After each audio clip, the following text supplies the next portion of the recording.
Underpass Makam Haji dibangun dari tahun 2012 dan hingga saat ini sering mengalami kerusakan.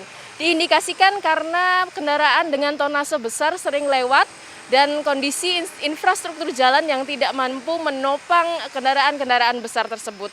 Permasalahan lainnya adalah sering terjadi genangan air dan juga penumpukan volume kendaraan. Lalu bagaimanakah proses perbaikan dari Underpass Makam Haji? Terus ikuti liputan kami. Para pekerja tengah mengelupas aspal yang cukup tebal di jalur Underpass Makam Haji. Underpass Makam Haji ditutup selama 2 minggu, dari 21 Februari hingga 7 Maret untuk perbaikan. Sebelumnya jalur ini rusak dengan banyak jalan berlubang dengan genangan air. Ternyata banyak sumber air yang di bawah jalur Underpass Makam Haji. Tak hanya satu, ada kurang lebih 5 sumber mata air.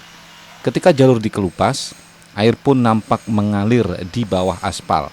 Ini mengakibatkan aspal lapisan beton di jalur itu sering mengelupas dan selalu ada genangan air meski tidak sedang hujan. Untuk penanganannya, sumber mata air itu nanti akan dibuat semacam pipa untuk mengalirkan sumber mata air tersebut yang kita tanam di dalam aspal.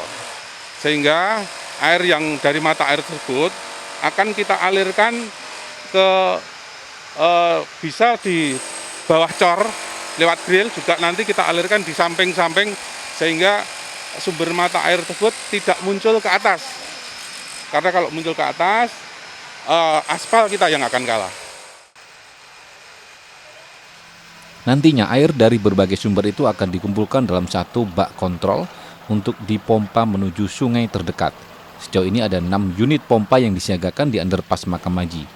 1 unit pompa otomatis diletakkan di sisi timur, dekat sumber air, sedangkan 5 pompa lain berada di ruang kendali. Kita yang ada 6 pompa yang saat ini masih berjalan sesuai fungsinya, 6. Sehingga memungkinkan di underpass tidak mungkin ada banjir lah, genangan air, kecuali debit air yang terlalu banyak. Kalau standar-standar saja dengan kemampuan 6 pompa tersebut akan teratasi. Selain itu, grill penutup saluran air dibuat tidak terpatri, sehingga masih bisa bergerak ketika ada kendaraan lewat. Dikerjakan oleh CV Reva Putra Mandiri yang berkedudukan di Semarang. Proyek perbaikan ini menelan biaya 195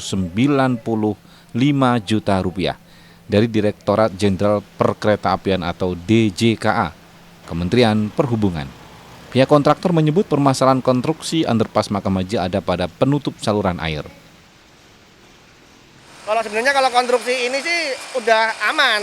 Kalau bisa dilihat sekarang pun konstruksi betonnya, konstruksi underpassnya itu nggak ada persoalan. Cuma kan memang yang persoalannya kan di konstruksi tutup saluran gitu. Makanya kan kemarin dilakukan rapat koordinasi dan lain sebagainya, tutup saluran grill yang istilahnya masih punya gerakan gitu kan, karena dia statis ya istilahnya ya.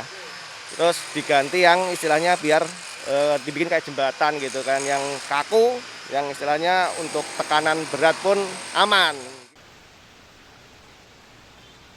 Rencananya, usai pengecoran ulang pasca normalisasi aliran sumber air, jalur underpass akan dilapisi aspal yang lebih tipis. Hal ini untuk meminimalisir resiko jalan berlubang. Jalan-jalan yang berlubang akan kita tambal. Jadi kan ini kan juga aspal itu saya juga tidak tahu ya yang lama seperti apa, cuma kok tebal sekali itu kan. Sebenarnya kalau aspal tebal itu kan resikonya kalau dia ngelupas dia dalam itu yang membahayakan kendaraan bermotor. Nah ini kan posisinya akan kita kupas semua, jadi nanti kita beton ulang, terus kita aspal tipis, pakai aspal wiring. Emang posisinya kayak yang jalan yang di sini kan ya pakainya aspal wiring. Aspal wiring itu 3-4 cm. Dengan sistem pengerjaan tersebut diperkirakan jalur Underpass Makam Haji sudah bisa dilewati 7 hari usai pengecoran. Namun seperti diketahui, jalur Underpass merupakan jalan golongan 3 di mana hanya kendaraan bertonase kurang dari 8.500 kg yang boleh melintas. Pihak Satlantas Polres Sukoharjo akan berkoordinasi dengan berbagai pihak untuk mengatur rekayasa lalu lintas, sehingga kendaraan bertonase besar tidak melintasi jalur underpass Makam Haji.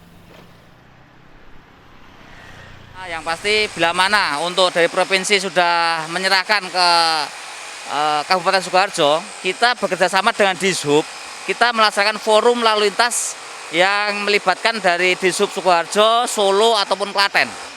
Bahwasanya kita akan membatasi memasang rambu-rambu tidak boleh melintasi yang melebihi tonase 8.500 dan kita memasang rambu-rambu kelas jalan di yang menuju ke underpass seperti itu. Untuk membatasi kendaraan besar, Dinas Perhubungan dan Satlantas Polres Sukoharjo akan memasang portal di pintu masuk jalur underpass. Akibat penutupan jalur underpass, arus lalu lintas dari dan menuju Solo atau Kartosuro dialihkan melalui Simpang Kadilangu Baki, Simpang Pracimaloyo, Simpang Transito, kawasan Gentan, Simpang Ngadijayan dan kawasan Kleco. Tim Liputan Solo Trust melaporkan.